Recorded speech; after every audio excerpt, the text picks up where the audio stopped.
a minute or two as people keep coming in, and then we'll get started.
Hi, everyone. Welcome to today's virtual tour of the Timken Museum of Art.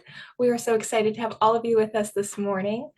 Just a couple of reminders before we get started. If we could all just keep ourselves on mute for the presentation, that would be awesome. And if you have any questions, feel free to put them in the chat and we will answer those at the end of the tour.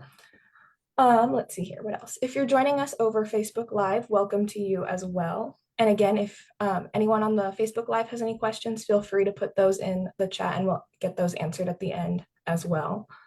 And this tour is being recorded and live streamed. So if you'd like to rewatch the tour, you are more than welcome to go to our Facebook page and check out those older tours. All right, so I'm going to hand things over to our docent, Karen, today, who will be giving a talk on Post-Impressionism.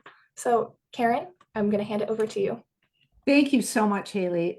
We have such a great team at the Timken, Haley and Scott, so helping so much with these presentations. I really appreciate it. So Post-Impressionism, and you might think if you had attended last month's lecture, I did 19th century French art, neoclassicism to Impressionism, which covered about 80 years. And you might say, well, why did you do a lecture on 80 years of art, but now you're doing a lecture on only 20 years of art? That's because the era that I am introducing today is really the beginning of what's called modernism. And modernism might have started a little earlier. Art historians believe that the magnificent Manet painting Déjeuner sur l'Herbe from 1862 to 63 really heralded or introduced modernism. And I would suggest that that is correct. So let's talk about the idea of post-impressionism. Some people would call it neo-impressionism. I'm going to stick with post-impressionism because I think it addresses what is going on in art in France at this time. So we are going to be concentrating on France, and we're going to look at how the post-impressionist artists contributed to modernism and how they did still carry some vestiges of impressionism with them. The four great artists who were considered the post-impressionism, of course, were Seurat, Braque, Cezanne, I'm sorry, not Braque. Let's start all over again. Van Gogh, Cezanne, Gauguin, and Seurat. So we have these four artists. We're also going to talk a little bit about Matisse's work, Vuillard, Bonnard, and a couple others, because they also were the segue into the 20th century. So let's talk a little bit about what constitutes post-impressionism. When does it occur? You might suggest that I would suggest it occurs about in the 1880s, around 1886. 1886 marks the last of the 8 Impressionist exhibitions in France. These artists who I'm going to be speaking about, for example, Cezanne, who's so important in the development of modernism, particularly with Cubism. Picasso and Cubism. He greatly inspired Picasso. I would say that some of these artists departed from each other. Well, what do I mean by that? If you look at the work of Van Gogh, and we're going to look at it right here as a beautiful Van Gogh painting, and the work of Gauguin, you see a more symbolic representation, symbolism, metaphor. If you look at the work of Cezanne and Seurat, you would see more of a mathematical, analytical aspect of painting. And when I introduce each of these artists, you will see how they depart and how they connect. Now, very important to know that Japanese art greatly influenced the Post-Impressionists. Japanese woodblock prints were flooding the market in France at this time, at the latter part of the 19th century and earlier. Many of the artists we're going to be talking about, for example, Matisse, went to North Africa, saw Persian miniatures, looked at Japanese art. And so it was very, very inspirational to them. If you think about what Post-Impressionism is, it is taking the ideas of Impressionism, plein air, looking at nature, capturing atmosphere and light. It's not that they totally rejected it, but they were more about, let's extend it. Let's talk about what's within our soul. It became not a window to the world, as in Impressionism, became a window to the soul of the artist. And that's what makes it so profound. Another thing is, Post-Impressionism was also affected by the symbolist movement. And we're going to talk a little bit about symbolism as a movement or a subcategory of Post-Impressionism. So these artists did sometimes take natural subject matter, the landscape, people, but they infused it with their own way of seeing and their own psychological manifestations. When you look at great art, I do as an art historian, when I look at great art, I know that these people who distinguish themselves, when they make their art so unique that you can totally identify it, like Van Gogh, for example, everybody can identify a Van Gogh because he extended this idea of just recording nature and put his own sociological, psychological, emotional content into his work. So Post-Impression was a movement that emerged with a connection to Impressionists. What do I mean by that? Cezanne was an Impressionist painter for a while. He connected to Pissarro. So was Van Gogh in a sense. I mean, stylistically not, but he wanted to work with the Impressionists. He wanted to connect with them. But of course, he had his own unique way of depicting. The other thing is, as we begin to look at these Post-Impressionists, in particular Van Gogh, for example, we begin to see how Expressionism evolves, German Expressionism, Abstract Expressionism. So they are really the window to these 20th century movements. Their art is lush, it's symbolic, it's beautiful, it's unique. And as we look at each one, you're going to be just amazed. Lastly, I do want to talk just a moment on symbolism. So symbolism is an artistic movement that evolves around the time of Post-Impressionist painting. It's in Belgium and France primarily. The symbolists believed in metaphorical representation. It was a literary connection. People like, let's say, I'm trying to think of Jean Moret, for example. They were writing about how important it is to show symbolic representation and just move away from straight depictions of nature. Let's evolve. Let's push our limits. Let's be a little bit more intellectual. So we're going to look at who people considered the father of modernism and the Post-Impressionists, and that was, of course, Paul Cezanne.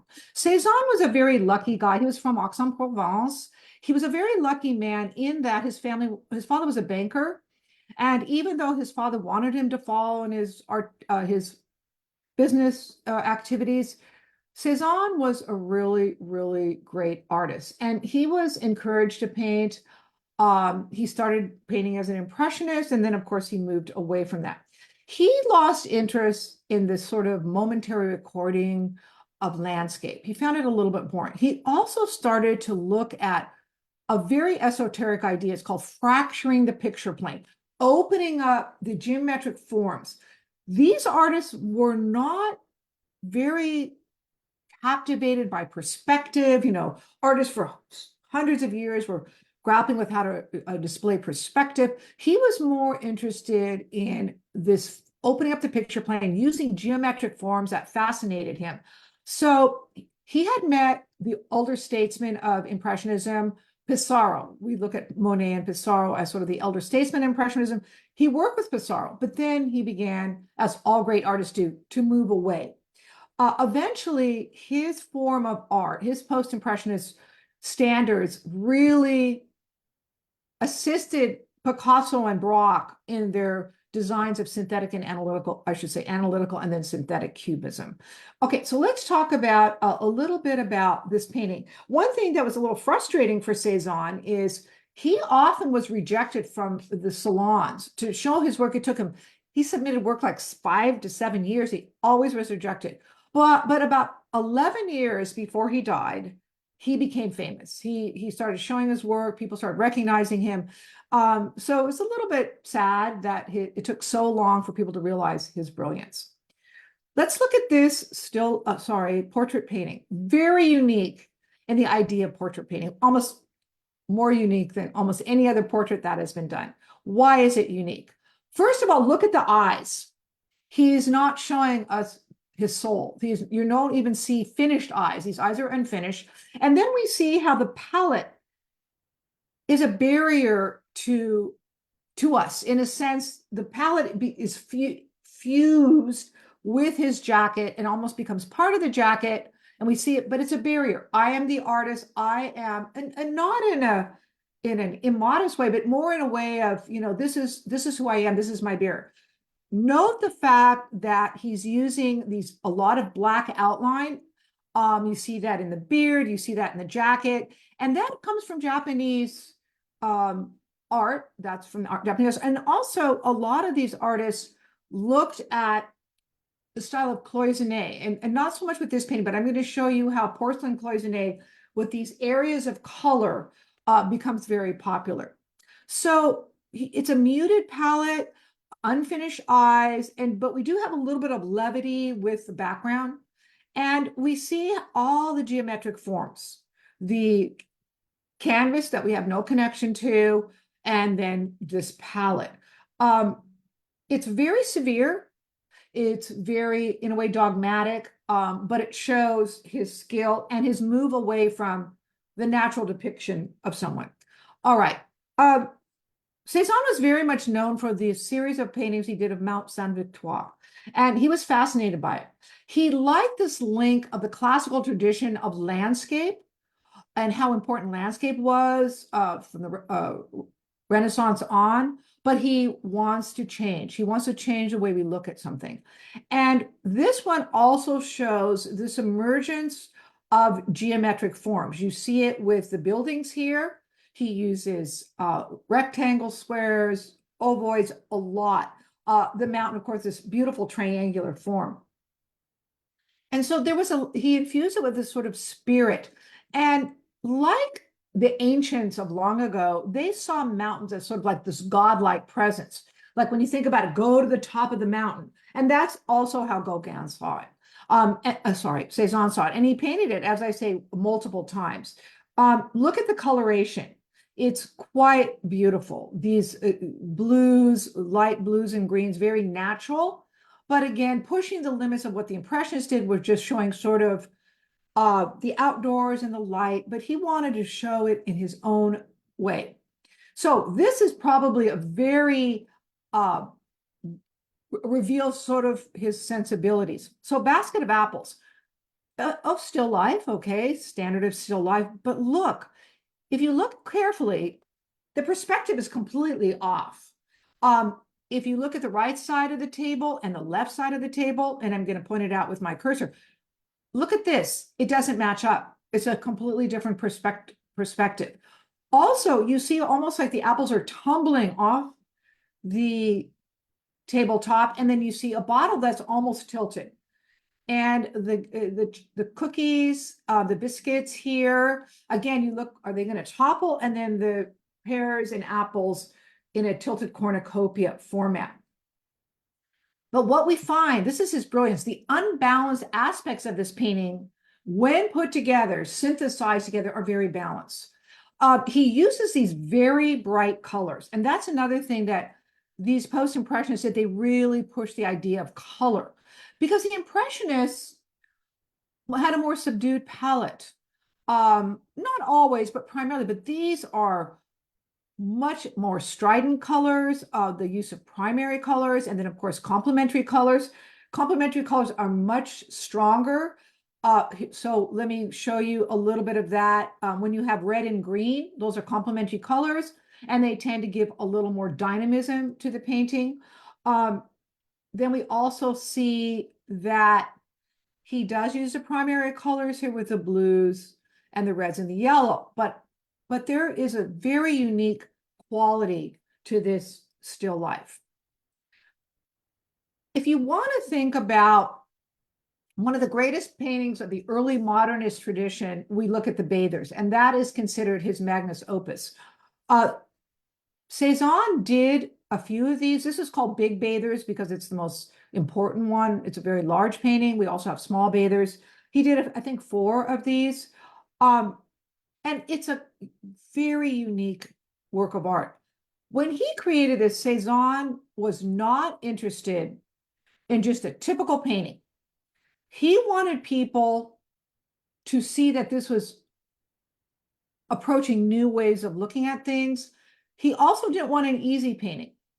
Because when you think about art, the strength of a good piece of art, we're going to concentrate on paintings because that's what I do in these lectures, but a good painting has form and content. What do I mean by that? That you can see the aspects of the artist's skill, but you also have a content that makes you think. And sometimes with the Impressionists, I don't mean to malign them if I sound like I'm maligning, because they're beloved by so many people. But the Impressionists, it was the surface was beautiful, very appealing, but it wasn't always tough. These are tough paintings. This is a tough painting to look at. He does a triangular form. The tension is in the women. You see they work in a tense situation. They also give it balance. This painting took him 7 years. So it really was a profoundly important painting. He did look at historical images of the work of Titian, for example, and Peter Paul Rubens. So he hearkened to history. The other thing I want to point out, though, he showed this painting and completed it in 1906. Demoiselles d'Avignon, one of the most important paintings by Pablo Picasso, definitely was inspired by this. So one other comment, I don't know how much you know about the Steins, Leo and Gertrude Stein, but they were prodigious collectors of modern art. And they really supported a lot of these modern artists. And Leo Stein actually was the previous owner of this painting before it went to the museum. So a very influential painting, a very important painter. Okay, so again, I want to reiterate that Cezanne is a post-impressionist, but more in the scientific, cubistic realm, because his art moves into cubism. But we look at another artist, Paul Gauguin, we're going to see that his contribution is more in the expressionistic realm, leads more into German expressionism, De Bruyck and Reiter, and also goes into abstract expressionism. So let's talk a little bit about Gauguin. He was born in 1848. He had a really interesting life. His father was half Peruvian. They were upper middle class. His mother was French. He had a lot of connections. Father's family to Peru. His father was a journalist. He actually lived in Peru for a while. He came as a child. Sadly, his father died on the ship that was taking them to Peru, and he lived with his mother. His mother supported herself as, I believe, as a seamstress, and he had a rather unique childhood. He considered himself a natural man. He looked at the work of the 18th century philosopher Jean-Jacques Rousseau, and he wanted to be a man of nature. And that's something you also see with the German expressionists. He married a woman. He was a very successful stockbroker for a while in France, and he married a woman. Her name is Meta. That's her first name. I can't recall her last name. And they had 5 children together, and they were doing pretty well. But he lost his job. And they began to flounder as a family. So they moved to the Rouen, which is a little cheaper. He hated it. He was an intellectual. He was an anarchist. He was into pushing the limits of society, and he just couldn't do it. So they moved to Copenhagen, hated it, hated Rouen, hated Copenhagen, and he left his wife. And actually, I don't know if they even saw each other again. If they did, it was very fleeting, very infrequent, and most of their connection was through letters. So being born in Paris, he connected with a lot of the Parisian artists. But again, he decided to flee the restrictions of French society, Western society, and go to to Polynesia. He did for a time, however, live in Britannia. And that's where we can talk about the Yellow Christ. So the Yellow Christ is his own interpretation of the crucifixion. And it shows this advancement in art. What we see is, okay, so I mentioned cloisonné. So cloisonné, if you know, is used in porcelain, and they wire segments and then fill it in. And it's a very time-consuming and very delicate method of enhancing porcelain. Well, he looked at sort of cloisonné, and so you see these areas of color. When I mentioned they were not interested in perspective, you can see that the perspective is kind of truncated. You see the use of very strident color. Very important. They move away from the kind of brushstrokes and coloration of the Impressionists and create their own sensibility. Now, we see here primary colors very significantly, red, yellow, and blue. But we also see complementary colors. So we see the green next to the red. It infuses it with more strength and power. One of the most incredible combinations of color intellectually is blue and yellow. You take blue, a cool spiritual color, and many of these artists did see blue as a spiritual color, as we see in Kandinsky down the road. But when you put red and yellow together, or red and orange together, you get an intellectually charged color and then this cool spiritual color. It's a very strong and powerful combination. This is not a typical crucifixion. What we have is Christ. He's deceased. You don't see any of the blood. You see the stigmata. But you see 19th century women mourning him.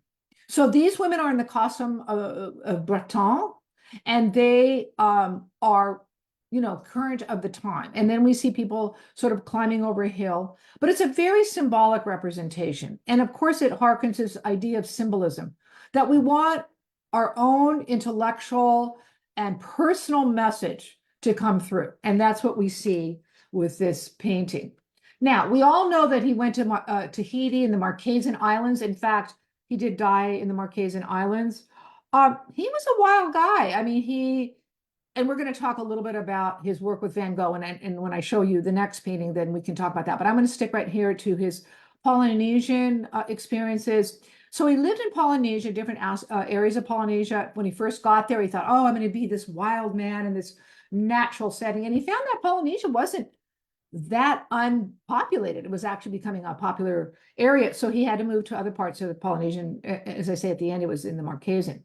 Okay, so Aya Orana Maria is Hail Mary. And this is, of course, the Annunciation, Gauguin style. And I want to make, well, okay, so Gauguin styles. Hail Mary. So we have a woman who is Mary with a larger child, the Christ child, and he leans on her with a halo. So we know that it is a Christ child. She wears a parea, which is a ubiquitous piece of cloth that's used in Polynesia even today. And so we see one woman, Mary, she's clothed a little bit more modestly. And then we have these women who are not, and they are, of course, looking onto the scene. On the left, we see the angel Gabriel, the angel of the Annunciation.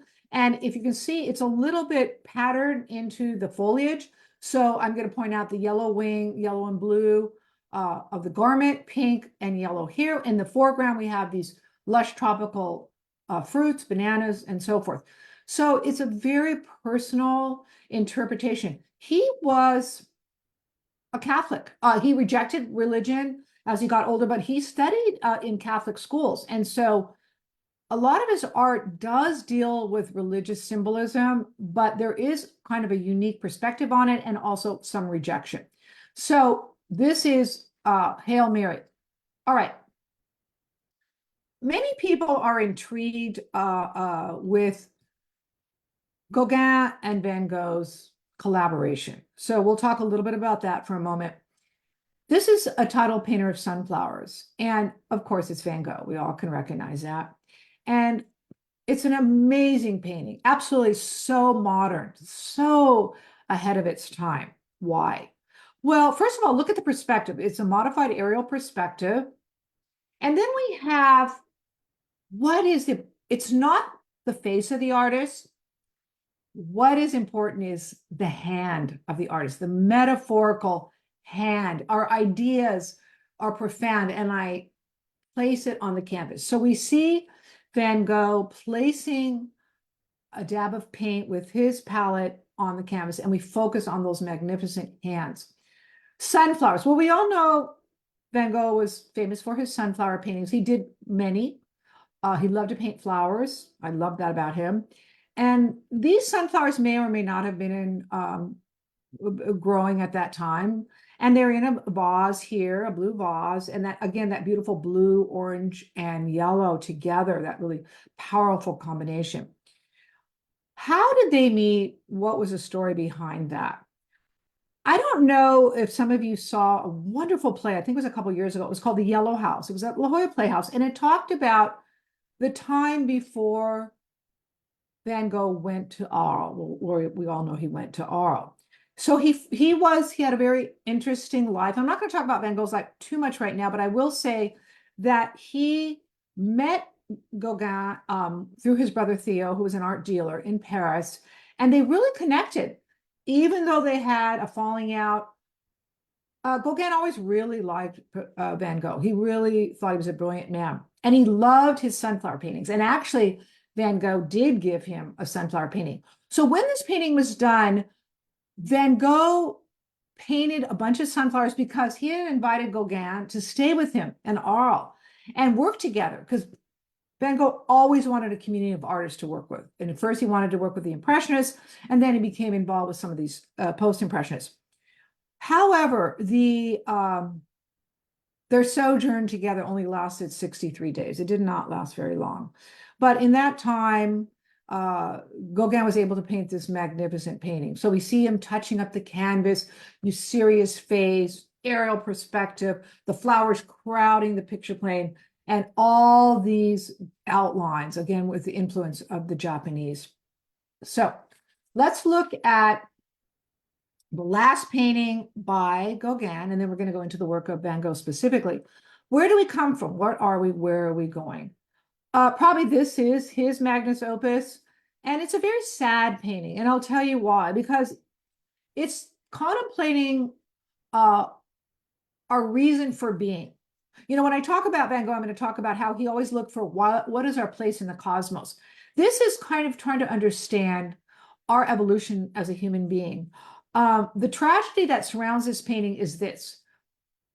When this was being painted, or just before, one of his 5 children, who was living in Denmark with Meta, died, and he was bereft. It was his favorite child. I know you're not supposed to say that, but I guess it was his daughter, and he was horrified by it, this death, and he wasn't there, and so he takes arsenic to die. He commits suicide. It doesn't work. So this painting came out of that tragedy, this attempt to explain life and death, and also, you know, his suffering. So let's specifically look. Oh, and one other thing, as I mentioned earlier, he did have a pretty stringent Catholic schooling. He actually was taught by a very important bishop, who would ask the question of his students, what are we? Where are we going? And so where do we come from? And so I think Gauguin would always contemplating these ideas. So what are we looking at in the painting? First of all, it's very patterned. And remember, I told you that they were looking at other cultures for inspiration, the Japanese, Persian, miniatures, North African art, particularly when we look at Matisse, and you can see this kind of patterning that you would see like in a Persian miniature or even in Japanese art. You also see the idea that perspective really isn't that important, not important. You don't really see a depth of perspective.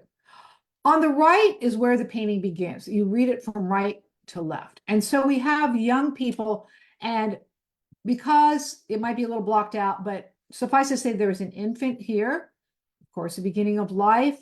And then we move on to observers, and we go to a more youthful, but obviously grown-up individual. And that represents our life's activity. You know, now we're sort of moving into our life, the capacity of our life, and we are active. And then we start to see as we age. You know, I contemplate aging. We might all think about it a bit, but here's a woman, and she is resigned to her status as an older member of the community, contemplating maybe her eventual demise. And then next to her is a very brilliant white bird. And the white bird symbolizes the futility of words. And sometimes words hold untruth. And he's commenting on that. And then lastly, we have this very elegant figure. It's a blue, non-Western godlike figure. And what does that represent? I think it represents this idea that we look for spirituality, because this is a meditation on life and death for Gauguin. So the meditation on life and death, a couple things, maybe I don't need to mention this, but he was just such a problematic figure. He was a brilliant painter. He encouraged a companionship and work with other artists, but he was, you know, being in the islands, he kind of caroused with the young girls. That wasn't such a great thing. He developed syphilis. He drank a lot. So he was a little bit of an unsavory character. And there's discussions, we can go on for hours, a discussion about how do we look at an artist and their brilliance, but sometimes have to separate some of their less than savory characteristics. Okay. I thought we were going to go to Van Gogh's work, but we will. But I want to look at someone who is a remarkable artist, and that is George Seurat. A tragedy about George Seurat is he only lived to 31 years old. He died of meningitis the same time that his only child died. It was a really tragic situation. He grew up in Paris. His parents were very wealthy, which really helped a lot of these post-impressionists because they were given a la Cezanne. Even Gauguin, at the end, he died pretty penniless, but he did receive money from a trust. And Seurat came from a lot of money. So they didn't have to worry about painting or teaching to earn a living. They could paint and do what they wanted.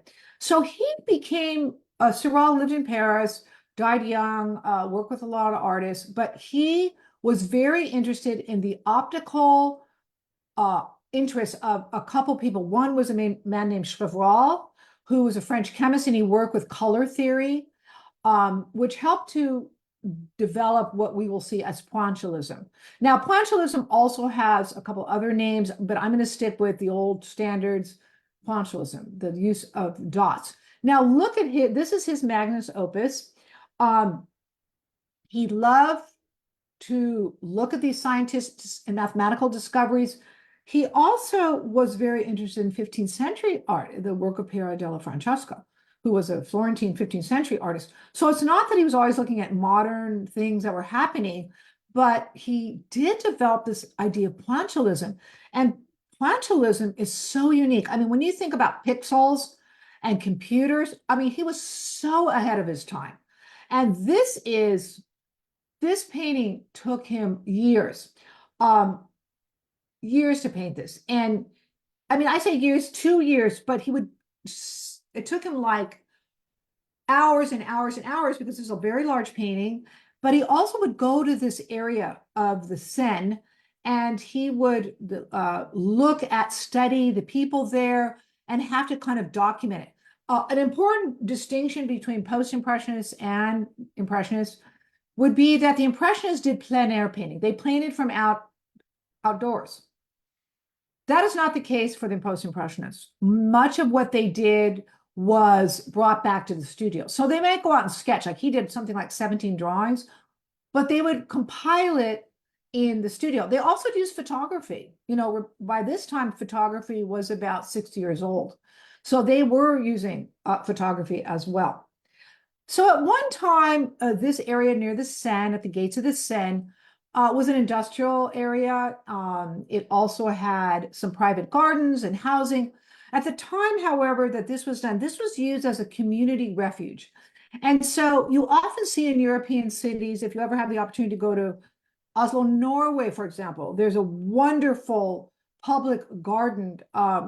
It's called Ekeberg Parken. And it's the same thing where people of all classes and ages would come on a Sunday to get cool air, to be with their friends, to be out in nature. And that's the same thing of this painting of Sunday afternoon on the island of the Grand Jatte. So what do we see in this painting? Well, the perspective is very unusual. The use of these pointillism, the dots, and then also we see a lot of shadow. It's kind of remarkable. And we see these quirky things, you know. We see a woman well-dressed, so this is a more affluent woman and her companion with a top hat and the flowers. And we see a monkey on a chain. That's kind of unusual. Now I'm going to talk about something a little controversial here. We see a woman with a fishing pole, and that could suggest prostitution. That might have been an indicator of this person might be transactional. I can't say for sure, but that's been talked about quite a bit in art historical references. We see the boats on the Seine. We see people relax. Again, the little dog, a little girl with this, she faces us. She's the only one who really looks at us. And then all manner of activity. A little girl following a hoop, this couple here. And so, but such a unique perspective. And then, of course, this is at the Art Institute of Chicago and quite a large painting. The last painting that Seurat did in 1891 is this, the Circus. And again, a very unique painting. A lot of Impressionists and artists associated with Impressionists did do things like the Circus. If you think of Toulouse-Lautrec, Degas, they were painting the activities of the Parisian bourgeoisie. But so here we have a circus, and it's really unique because he uses these white bands of color, and it's a swirling depiction. We have an acrobat with this kind of unusual face, and he's flipping over, and we see this acrobat seeming to fly off a white horse, and he uses white to indicate to push out the figures. We have a clown here, and he's swirling something, and it just seems to be moving and moving. The other thing is, I do want to go back for just a second to the previous painting. One thing I forgot to mention, in this idea of pointillism, the idea is, and Chevreul, the chemist, talked about this, and other people, Root was another one, Ogden Root, is that he wants our eyes to put the color and form together rather than distinguish it with the brushstrokes of the Impressionists. So that is part of it. Our eyes are optically to put that together. Now, this doesn't really reveal pointillism in the classical sense. There's some aspects of it when you look at the ground here. But again, this was his last painting before he died of meningitis, and his son as well. He was a very strange man, very quiet, didn't really like to socialize too much. He had a son, he kept the son hidden from his mother. I mean, it was a kind of a strange relationship. But just again, this sort of class thing, because we have the well-dressed people, and they're in a much better seat, and then we have people of lesser means are kind of relegated to the back. This is probably my favorite painting by Seurat, and it's called The Bathers at Assagne, and I just love this painting. If you look at the work of Piero della Francesco, the coloration, very similar, great early Renaissance artist from the 15th century. And if you look, there's very little shadow here. When you looked at the previous painting, Sunday Afternoon, you see a lot of use of shadow. You don't see that too much. And everybody is in profile. And that is also, if you look at some of the work of Francesca, it's definitely a lot in profile, but also Egyptian art. When you think about Egyptian painting, it was all on that profile register. So you see these young workmen and on the banks of the Seine, and they're really enjoying themselves. And it's a very exquisite painting. So I'm going a little too, I just want to back up. I apologize. There is, okay, just checking to see something. Um, so who did he work with? He worked with a man named Signac, and Signac wanted to carry on some of what Seurat was doing, and he also was interested in pointillism. And so he worked with Seurat and kind of took over when Seurat died young. This is his last painting as a Signac did work as an impressionist. This Road to Genevieve is very sort of still impressionistic. You see sort of man-made life here where the impressionists try to take out the aspects of humanity in the sense that we don't have to show the buildings and the smokestacks. Here we do see it. So this is when, before he moved into pointillism, and he is doing impressionist painting. And this again, very, very pointillist in style. This is Saint-Tropez. He loved, after Seurat died, he took boats around Saint-Tropez. He traveled quite a bit into other countries, and he loved to sail. So here we have a church here in Notre Dame de Assumption, and it's right here. And then we see the boats and these pastel colors. And of course, this leads into eventually into Fauvism and the novice painters. Now, I should have probably put Van Gogh a little bit ahead of Signac, because Signac, although he was very important and he was a sort of the companion to Seurat, he wasn't in the Big Four. So here we are, another member of the Big Four. And I see that my time is a little shortened, so I'm going to try to move a little more quickly. So Van Gogh, probably one of the most famous artists who ever lived, who lived a very tragic life. He was born in the Netherlands. His father was a preacher, but they also were art dealers. His brother Theo was an art dealer. Van Gogh had a very difficult life. His name Vincent actually was the name of his brother who died in infancy. So his family renamed a child Vincent. So can you imagine carrying that on your back? He worked in a different capacity. He was an art dealer, he was a teacher, he was a pastor. And at the time this painting, The Potato Eaters, was done, he was a lay preacher in Belgium, in the coal mining area of Belgium. And he captures this amazing painting. And you can definitely see that he's influenced by Millet, who was a mid-19th century French artist. I talked about him last week, who was a realist painter. And he also looked at Rembrandt. Van Gogh was very interested in the work of Rembrandt. And this harkens to Rembrandt's painting, Christ at Emmaus. If you can want to look back at that, maybe Google that. And you see these 4 women and a man seated around. They're work-worn peasants. They're eating a modest meal of potatoes, drinking maybe some coffee. We see this light illuminates the space.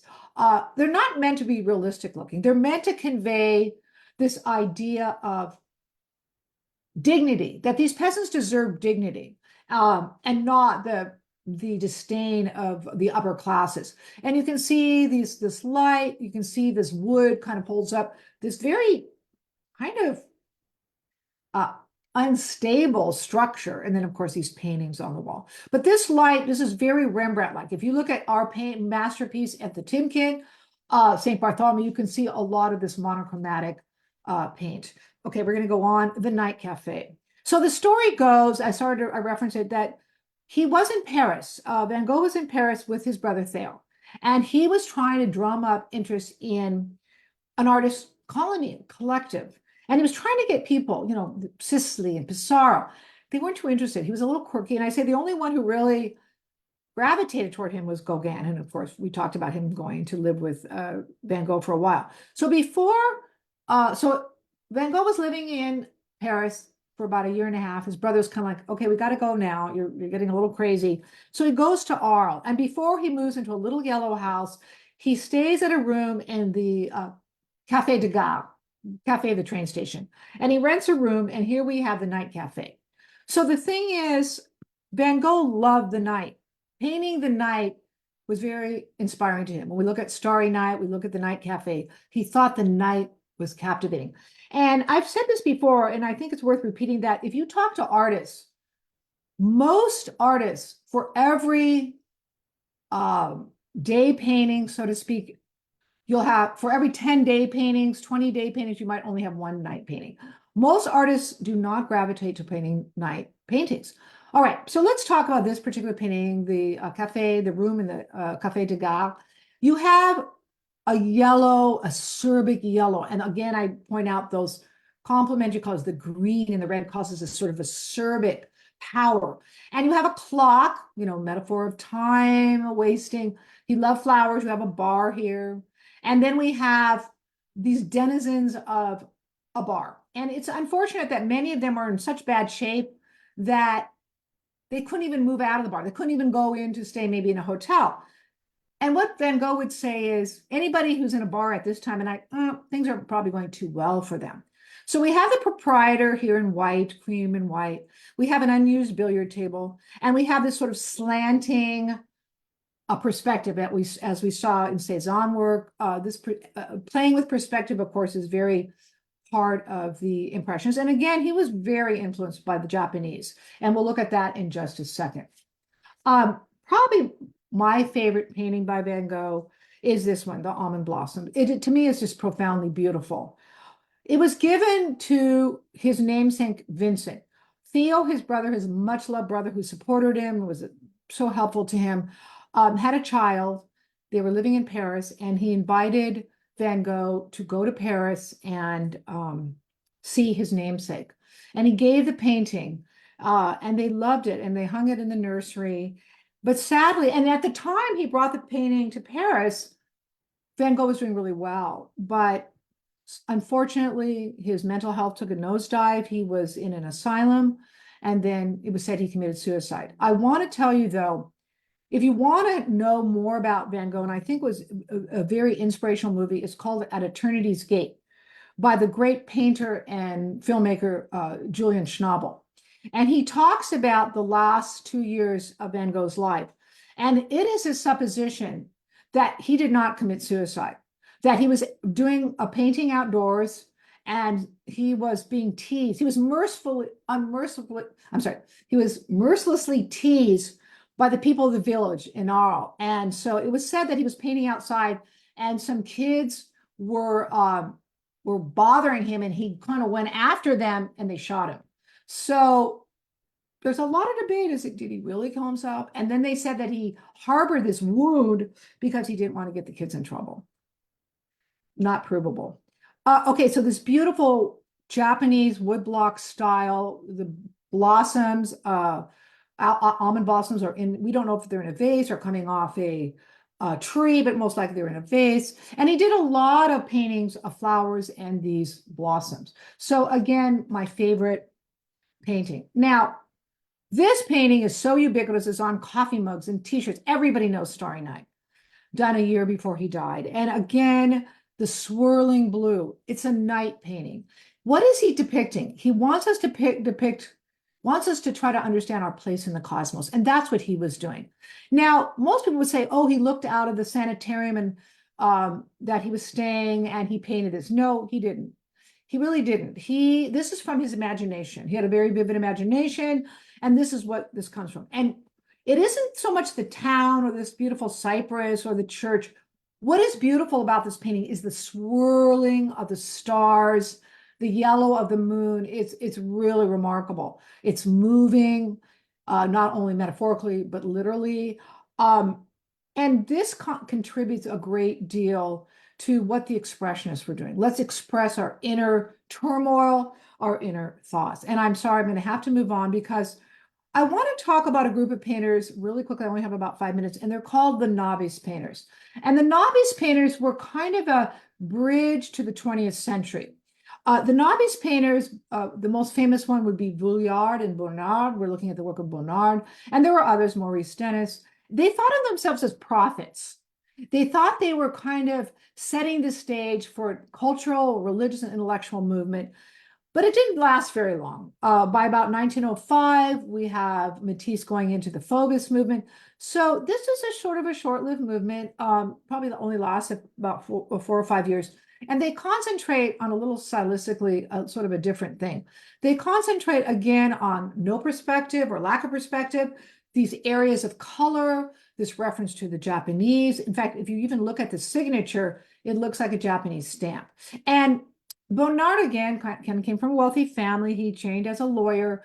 And he actually had to serve in the military as part of the Franco-Prussian War, or the German-Prussian War that lasted, I think it was 1870 to 1871, or during the Napoleonic times. France is trying to second Napoleon times, trying to reestablish its dominance. And so there was a brief war. And he was, I don't know if he went to battle, but he was in the military. And he's kind of a funny guy. Bonnard had a really deep sense of humor, and he makes this kind of amusing. Like, here's this military figure, and he's got a backpack that's almost as big as he is.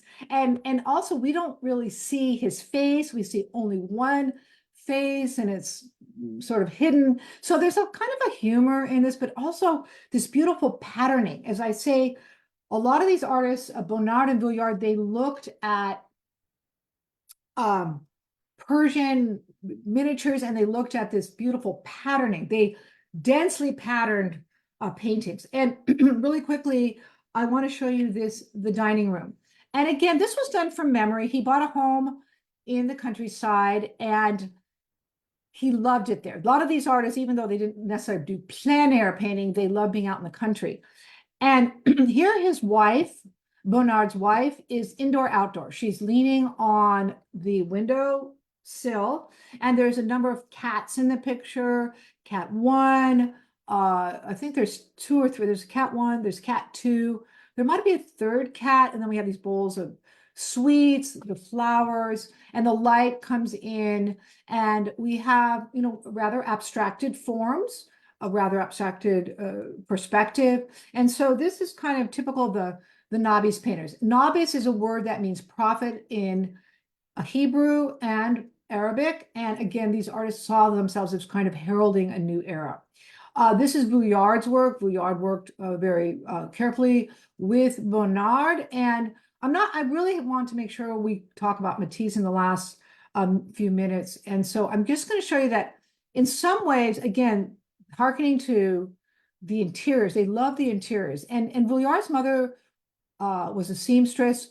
Vuillard and Bonnard worked not only in painting, they did advertising, they did screens. I'll show you one. This is like a screen. They did these for, Vuillard worked a lot with the theater. He did drawings and prints and so forth. So they also not only extend their stylistic concerns, but they also extend the media. So they do use a lot of different medium, and so they can extend their ability. And so look at the perspective. If you didn't know it, this is a very popular plaza in Paris. You would think for a second it might be in Japan. Okay, lastly, we have to talk about one of the greatest artists of the 19th and 20th century, and that is Henri Matisse. And Matisse, let me just point out that this is a self-portrait. And what's so unique about this self-portrait is there's no attributes. We talk about attributes in painting, and attributes would be if a subject would be holding something that indicates what they do. For example, in our own Timken Museum, the wonderful portrait of Monsieur Pupil by Largillier, a late Baroque painting, we have Monsieur Pupil, he's a judge, and he's holding a law book. Okay, that's an attribute. When we saw the earlier paintings of Van Gogh, for example, by Gauguin, he was holding a palette and brushes. There's no palette, there's no brushes, there's no eyeglasses. This is the artist. And so Matisse paints a very sculptural form.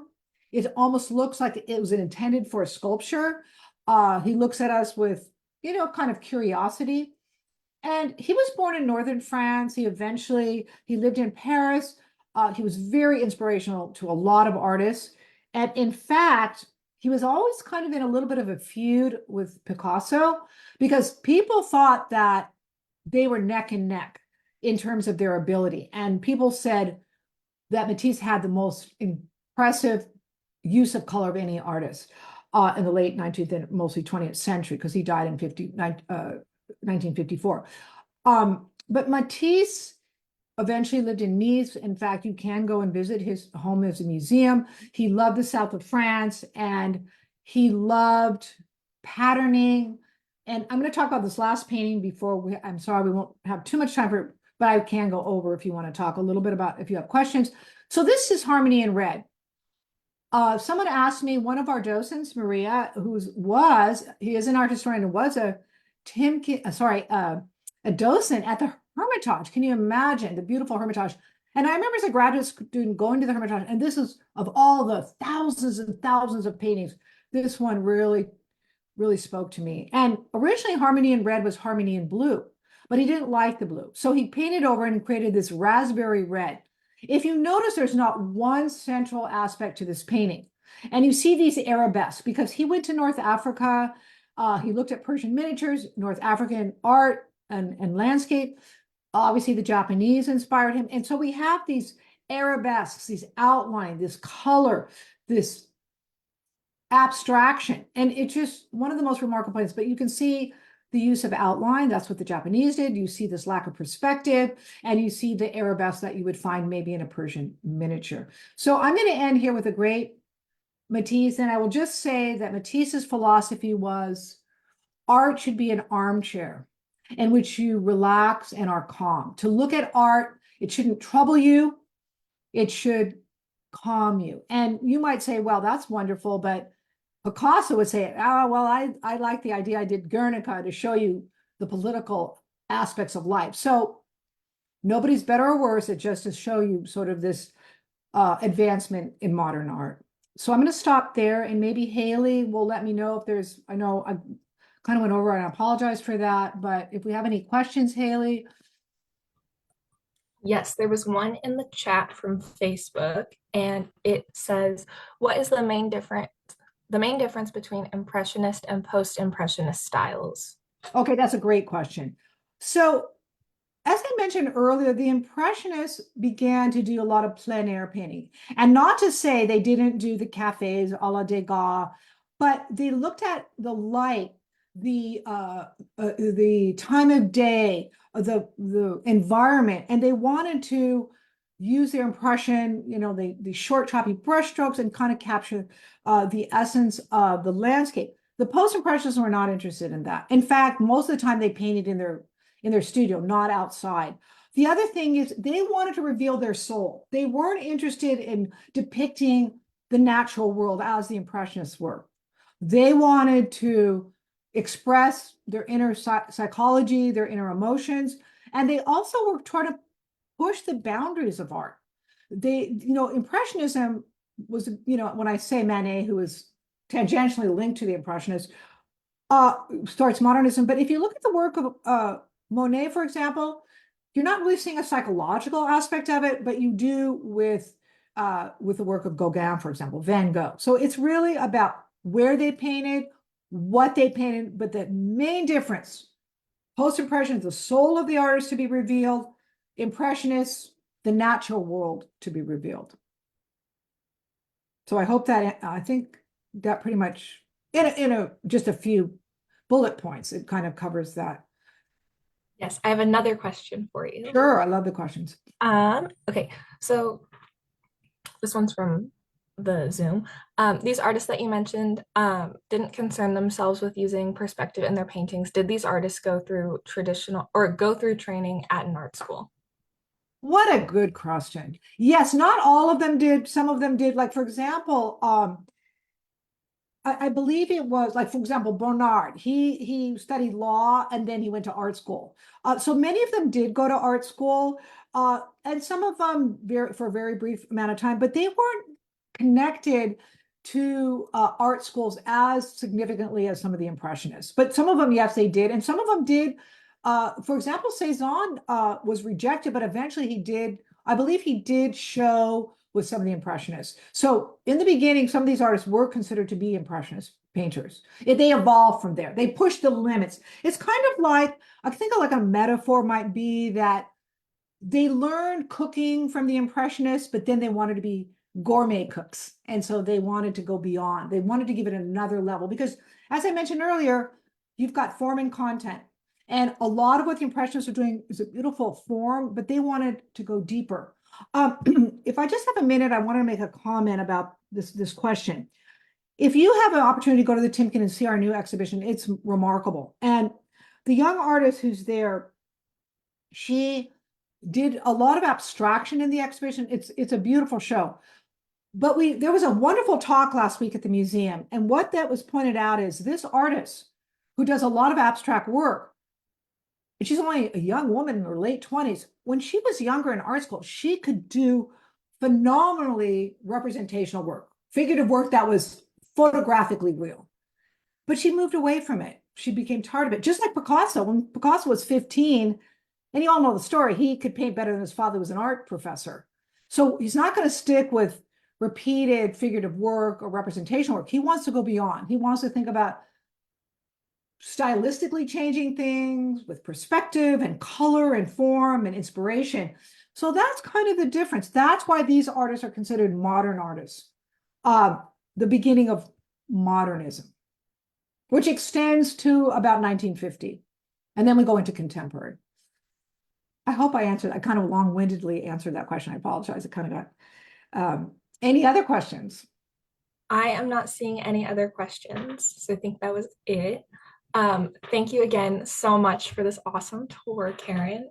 This one was one of my favorites. Oh, I'm so glad. I love this too. Guy, look at this painting. You can't help but fall in love with Post-Impressionists. And well, this is actually, I'm sorry, quickly, this is more of a novice painting and maybe even going into the next era, which is Fauvism, and that will be talked about at another time. But thank you all for attending. I really appreciate it.